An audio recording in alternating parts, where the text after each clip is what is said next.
ஜீவநீரோடை ஊழியங்கள் வழங்கும் இதயத்திற்கு இன்று ஒரு சிந்தனை. நம்மை மாற்றுகிறார்.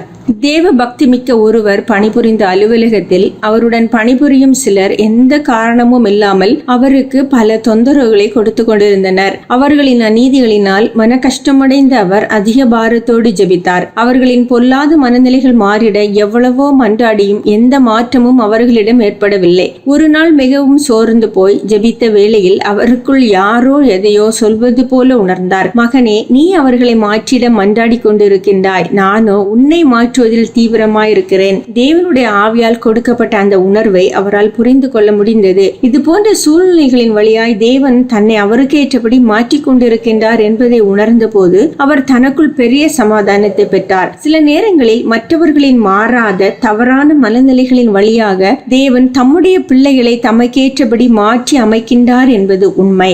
சவுல் தாவீதின் மேல் எந்த காரணமும் இல்லாமல் எரிச்சல் கொண்டான். அவனுடைய கோபம், பொறாமை, எரிச்சல், விரோதம் ஆகிய தவறான மனநிலைகளால் தாவீது பெரிதும் பாதிக்கப்பட்டான். தேவன் நினைத்திருந்தால் சவுலின் பொல்லாத மன இயல்புகளை மாற்றி தாவீதிற்கு உதவி செய்திருக்க முடியும். ஆனால் தேவனுடைய பார்வை வித்தியாசமாய் இருந்தது. சவுலின் கோபம், பொறாமை, விரோதம் ஆகிய நெருப்புகளை தாவீதை புடமிடுவதற்கு அவர் உபயோகித்துக் கொண்டார். சவுலை மாற்றுவதை விட தாவீதை தம்முடைய நோக்கத்திற்கும் திட்டத்திற்கும் ஏற்ப மாற்றி பக்குவப்படுத்துவதே அவருடைய பிரதான நோக்கமாயிருந்தது. மற்றவர்களின் மனநிலைகளை நமக்கேற்ற விதமாக மாற்றுவதை விட நம்முடைய மனதை தேவன் தமக்கேற்ற விதமாக மாற்றுவதிலேயே அதிக கரிசனை உடையவராய் இருக்கிறார்.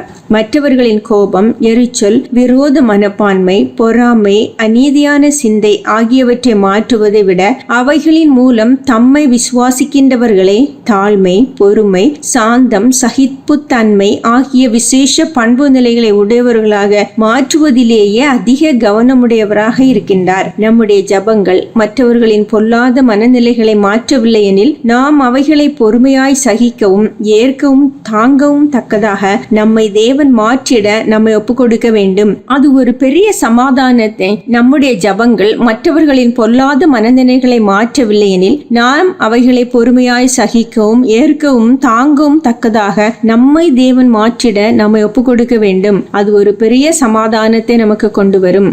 மனைவியின் மனதை மாற்றும், கணவனின் மனதை மாற்றும், மற்றவர்களின் மனதை மாற்றும் என ஜெபிப்பதை விட அவைகளை பொறுத்து கொள்ளும் விதமாக என்னை மாற்றும் என ஜெபிப்பதே மேன்மையானது.